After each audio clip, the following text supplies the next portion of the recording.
할렐루야. 성경적인 부모와 자녀가 되시길 주의 이름으로 축복합니다. 이것을 직역으로 보면 예수 그리스도의 이름으로 부모와 자녀가 되길 원합니다. 그러니까 예수 그리스도의 마음이 여러분 안에 있어야 할 것입니다. 원래 5월 8일은요, 어머니의 사랑을 깨닫게 하자. 그래서 어머니 날로 정해져 기념 행사를 해왔었죠. 그런데 야, 그러면 아빠는 뭐요? 해서 1973년부터 어버이날로 개칭되어서 오늘날까지 이루고 있습니다.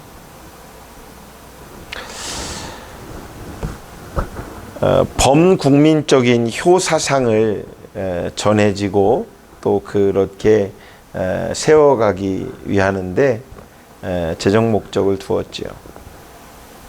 그런데 이렇게 시행한 것은 아주 매우 성경적인 일입니다. 여러분 헷갈리지 마십시오.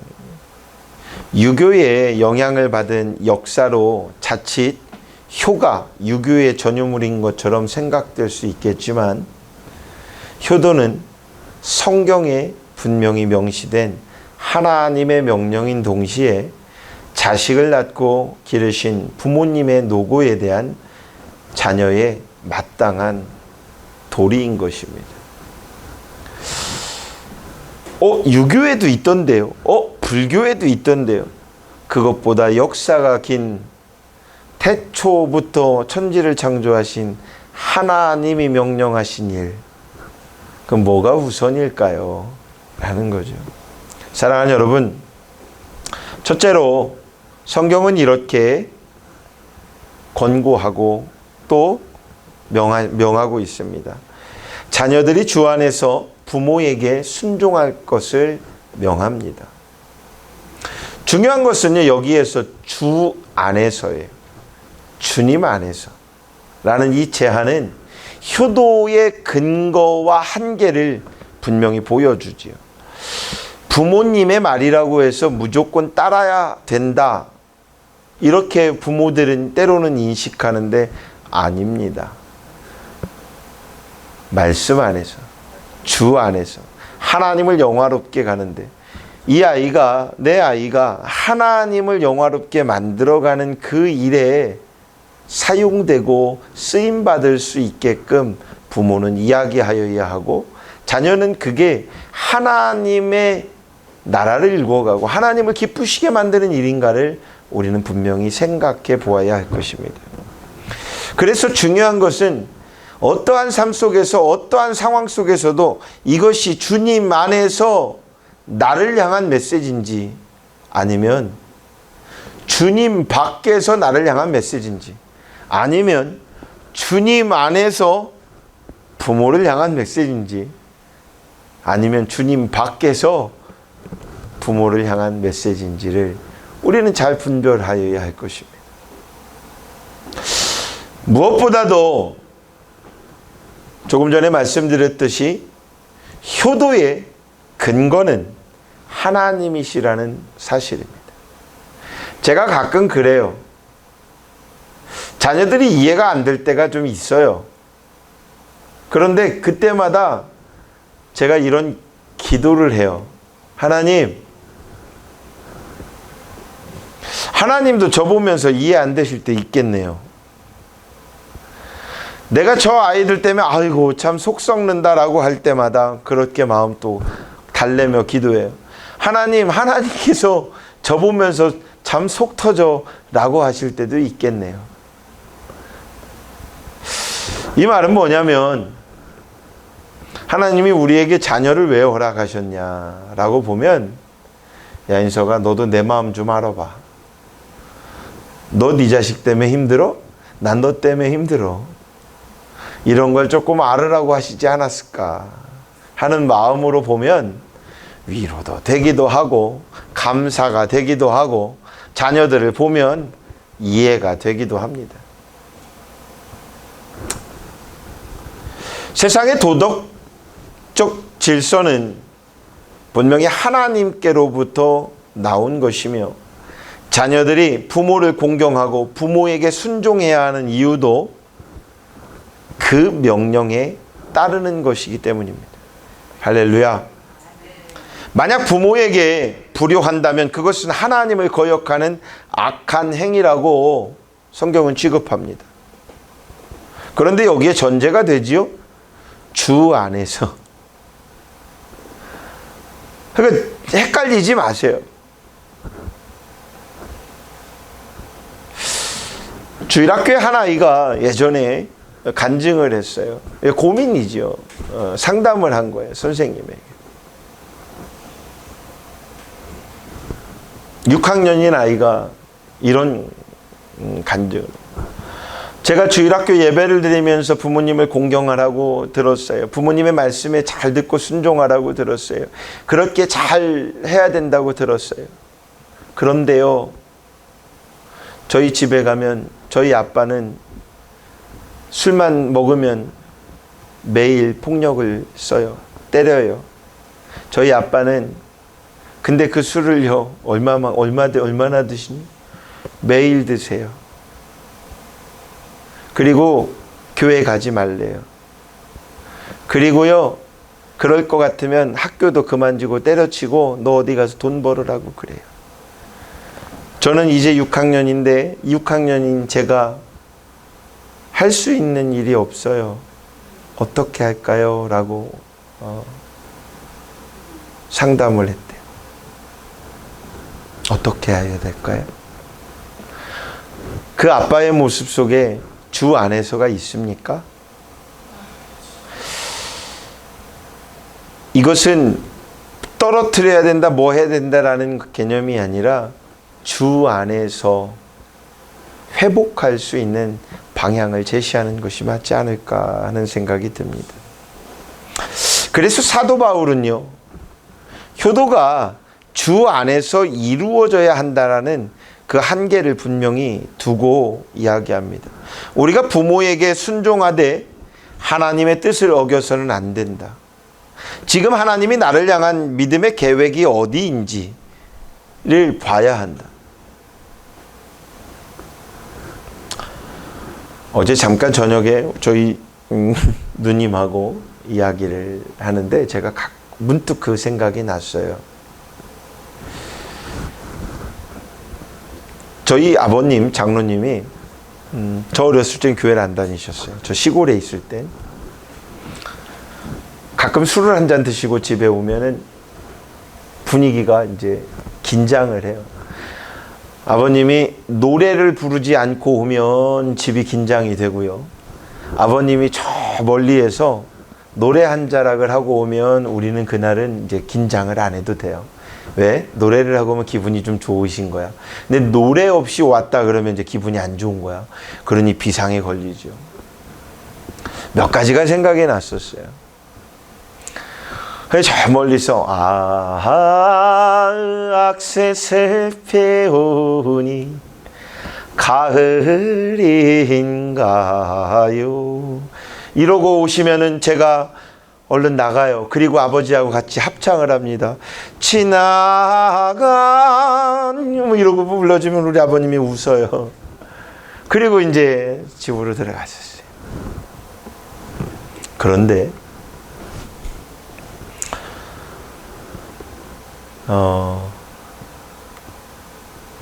어버이날이 지난 한 2주 정도 지났을 거예요. 제가 부모님에게 카네이션을 이렇게 드렸어요. 초등학교 1학년 때인가 2학년 때인가 국민학교 때 카네이션을 달아드렸는데 그때 카네이션은 그 시골에는 이렇게 생화가 없었어요. 다 조화였어요. 그리고 여기에 써 있어요. 어버이날 부모님 은혜 감사합니다. 이렇게 2줄이 써 있는 거. 다들 기억하실 거예요. 그런데 뭐 이것을 내가 내년에 쓰려고 한 게 아니고 이것을 드렸는데 여기다가 하루만 하고 이렇게 빼놓으니까 제가 보기 아까운 거예요. 제가 그거를 용돈 모아 샀는데 너무 아까운 거예요. 그래서 이것을 집에 창문 틀 옆에 못이 하나 있었는데 그 못에다가 이렇게 걸어놨었어요. 근데 그게 딱 떨어졌네. 그래서 그것을 밤에 다시 기어 올라갔어요. 거기 우리 저 강원도에 있는 저 강릉중앙감리교회 사모님 제 바로 위 누님 보고 엎드려 봐. 그리고 제가 등짝을 밟고 올라가서 그걸 걸고 있는 그 찰나에 노래를 부르시지 않고 들어오시는 우리 아버님이 계셨습니다. 창문 위에서 그것을 딱 달다가 아버지와 눈이 마주치는데 우리 아버님이 야 이놈의 야 너는 왜 거기에 위험하게 올라가? 자, 여기에 걱정이, 저를 향한 걱정이 있어요, 없어요? 있지요. 자, 저를 향한 걱정이 있어요. 넌 새끼야 거기 올라갔다 떨어지면 어떡하려고 거기로 올라가? 그러면서 저를 두들겨 패기 시작하는데 창문 위에서 떨어지지 않으려고 붙잡고 뒤지게 맞고 있었던 우리 어머님이 그 광경을 보고 또 와서 부부싸움이 나고 제가 밖으로 나갔어요. 그리고 엉엉 울었어요. 좀 지났어요. 이제 세월이 지나서 제가 우리 아버님한테 물어봤어요. 아버지 그날 왜 그러셨어요? 그랬더니 내가 언제? 이제 술 기운에 그럴 수도 있고 그런데 내가 언제? 자, 제가 이런 생각을 했어요. 그래도 제 아버지고 저래도 제 아버지죠. 그런데 제가 우리 아버지한테 그랬어요. 아버지, 그때 저는 그게 저한테는 굉장히 큰 상처였어요. 그런데 제가 이렇게 마음을 먹었어요. 그 모습이 주 안에서 저를 야단친 모습이 아니었기에 괜찮았어요. 인정할 수 있었어요.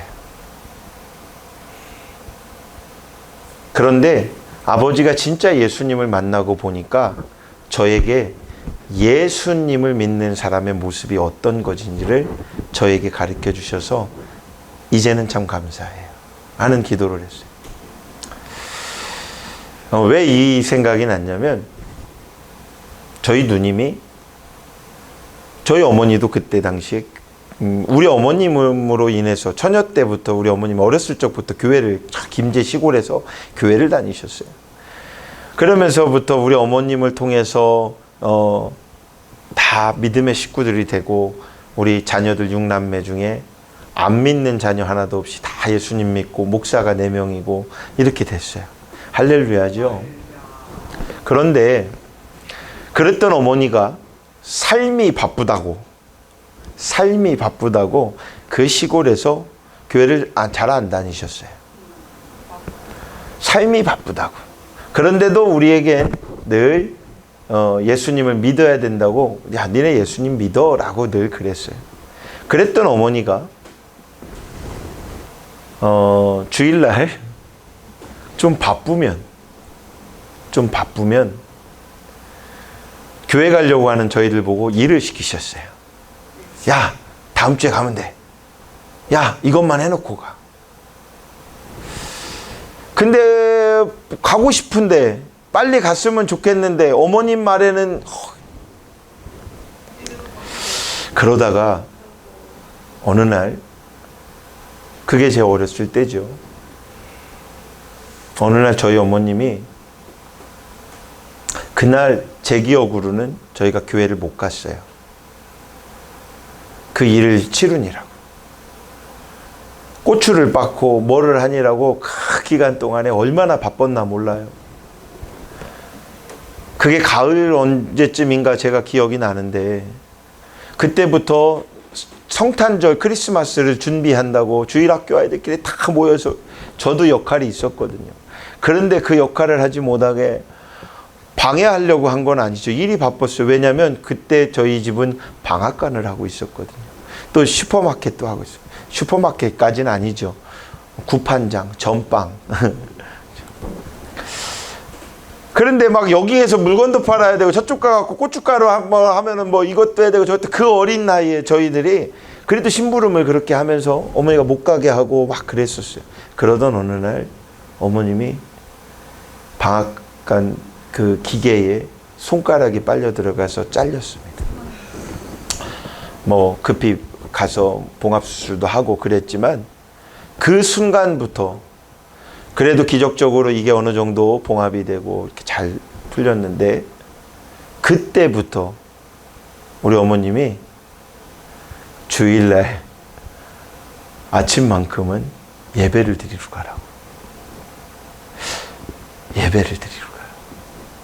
니네 빠지지 말라고. 그랬어요. 근데 이게 저만 경험을 하고 있는 게 아니라 각자가 육남매가 각기 다른 경험들을 했겠지요. 그 마음의 경험이. 훗날 제가 우리 어머니한테 한번 물어봤었어요. 엄마, 왜 그때 기억나? 손가락 다쳤을 때.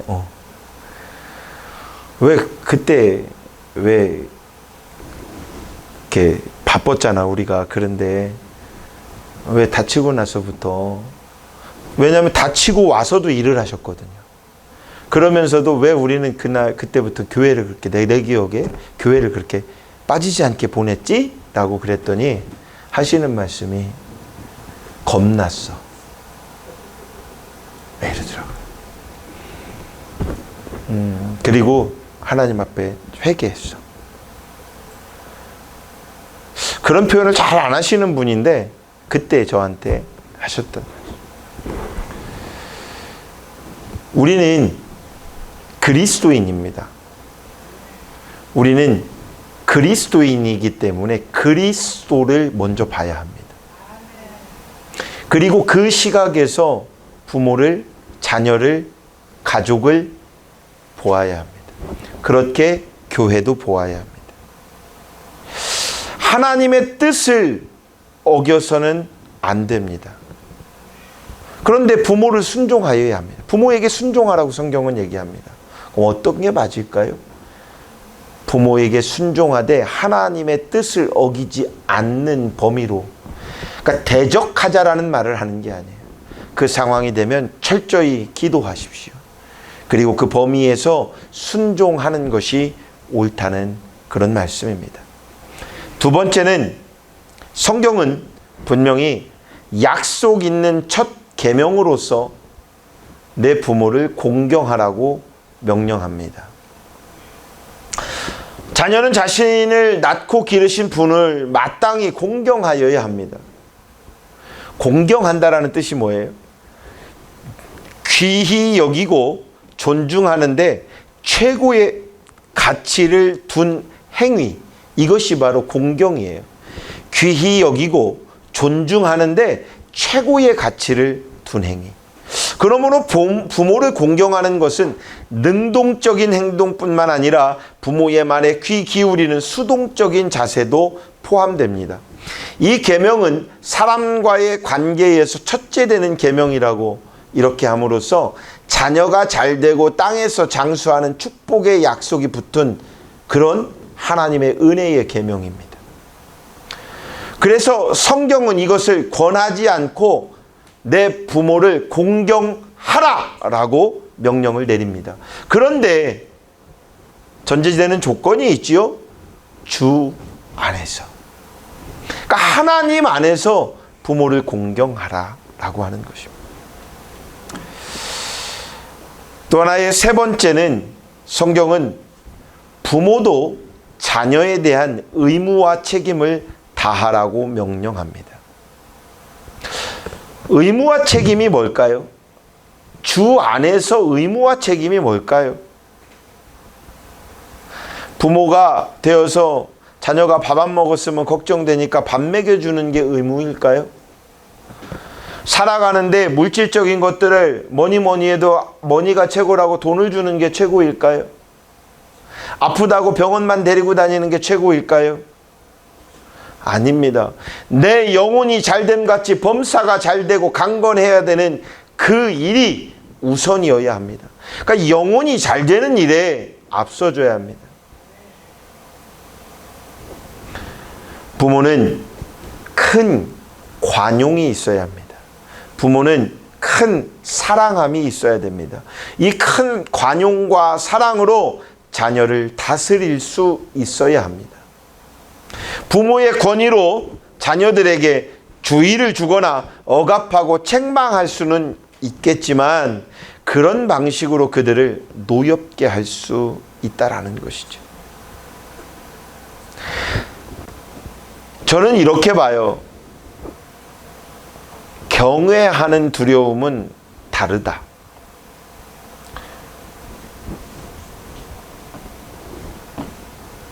예전에요.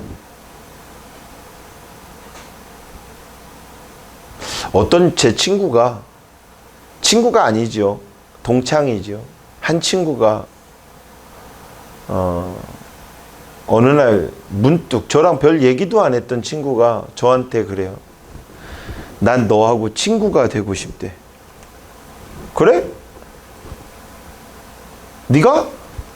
왜? 그랬더니 얘가 말을 잘 못해요. 아니 말을 해봐. 왜? 그랬더니 이 친구가 하는 말이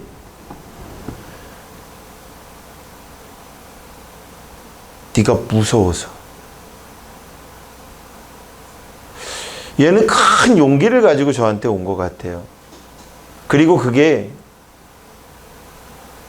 자기를 그렇게 보지 말라고 그랬던 것 같아요. 근데 나는 그 친구를 한 1년여 가까이 학교에서 같은 반이었지만 그렇게 뭐 관심의 대상이 아니었어요. 왜냐하면 저 운동선수였잖아요. 그냥 뭐 일반 학생하고 그렇게 내 일반 학생들의 친구들만 따로 있었지. 근데 그 친구가 그렇게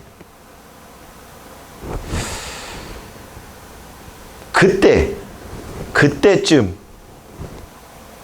교회의 어떤 집사님이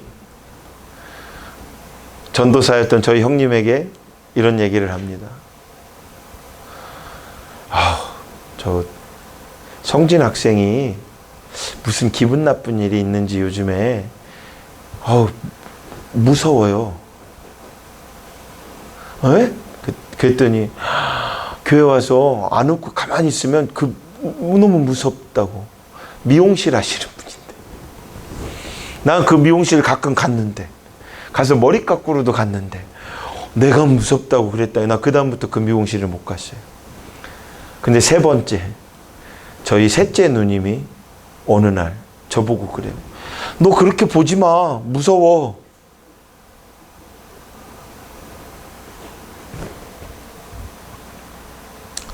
제가 그때 충격이었어요. 그 세 번의 말을 듣고. 그리고 거울을 봤어요. 제가 거울을 이렇게 보니까 제 눈이 무섭더라고요. 왜 눈이 무서울까라고 생각하면서 내 눈이 왜 무섭지? 내가 봐도 무섭지? 왜 무서웠을까? 내가 노력하자. 내 눈이 무섭지 않게. 지금부터 어떻게? 스마일 하자. 그때부터 굉장히 노력을 한 것 같아요. 그런데 깨달은 게 있어요. 그건 얼굴로 제가 막 행위로 노력한다고 되는 게 아니라 어떤 노력만 하면 되냐면 예수님을 믿기만 하면 끝났던 거였어요. 그 시절에 제가 얼마만큼 목회를 안 하려고 어렸을 때 하나님 앞에 내가 서원해 놓고 목회자가 안 되려고 어렸을 적부터 이를 갈며 피해 다니려고 했었단 말이죠. 그러니 교회 가서 얼마나 내가 그리스도인답지 않은 마음을 먹고 살았고 인생에서 학교를 가도 마찬가지였고 그러니 누군가가 보는 내 얼굴은 그리스도인답지 않은 얼굴이었겠죠. 그러니 무서웠겠죠. 그런데 요즘 많은 분들이 저를 보면 그래요. 목사님이시죠?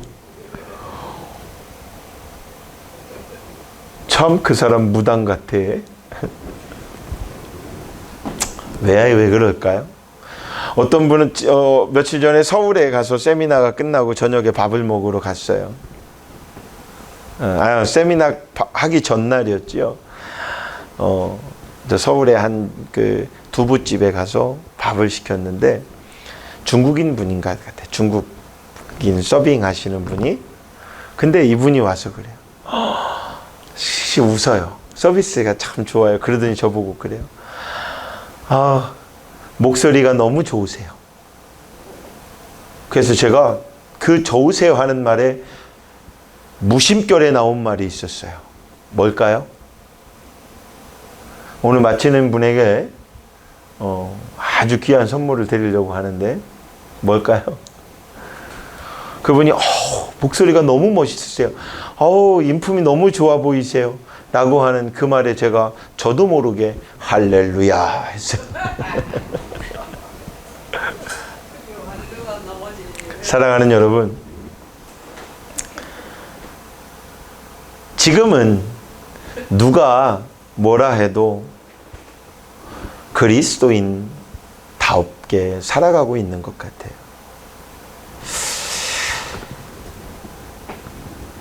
부모가 자녀를 향하여, 자녀가 부모를 향하여 볼 줄 알아야 되는 것, 가질 줄 알아야 되는 건 주님 안에서입니다. 부모를, 자녀를 두려워하지 마십시오. 자녀는 여러분의 소유물이 아닙니다. 부모는 나의 산 가치가 아닙니다. 내 삶의 주인공은 나입니다. 하나님은 그렇게 우리를 창조하셨고 이 땅에 보내셨습니다. 그래서 우리가 정말 두려워해야 될 존재는 여호와 하나님밖에 없다라는 거예요. 우리가 경외하여야 할 분은 그 하나님밖에 없다라는 거예요. 여러분, 그렇게 믿고 여러분의 삶 속에서 긍정의 요소가 되십시오. 하나님밖엔 없습니다. 내가 하나님 없인 살 수 없습니다. 라고 그 믿음의 고백을 하십시오. 그때부터 여러분의 삶이 형통될 것입니다. 여러분의 주변의 환경이 형통될 것입니다. 사랑하는 여러분,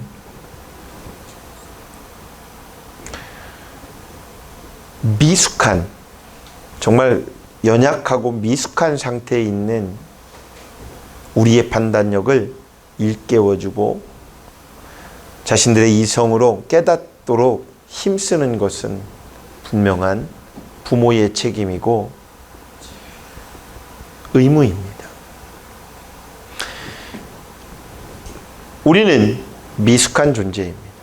여기 있는 목사는 여러분을 향하여 영적인 미숙한 상태에서 성숙의 단계로 이르게끔 하기 위하여 그 영적 부모의 일을 담당하고 있는 책무가 있는 사람입니다.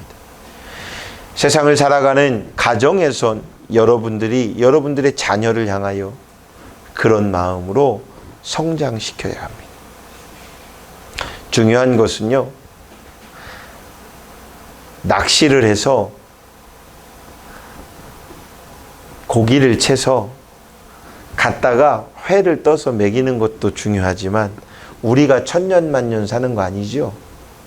그러니 낚시를 하게 하는 법도, 마음도, 또 그 스킬도 가르쳐주고, 또 사시미를 잡는 방법, 회를 어떻게 쳐야 맛있는 방법을 가르쳐주는 것이 좋지 않을까요?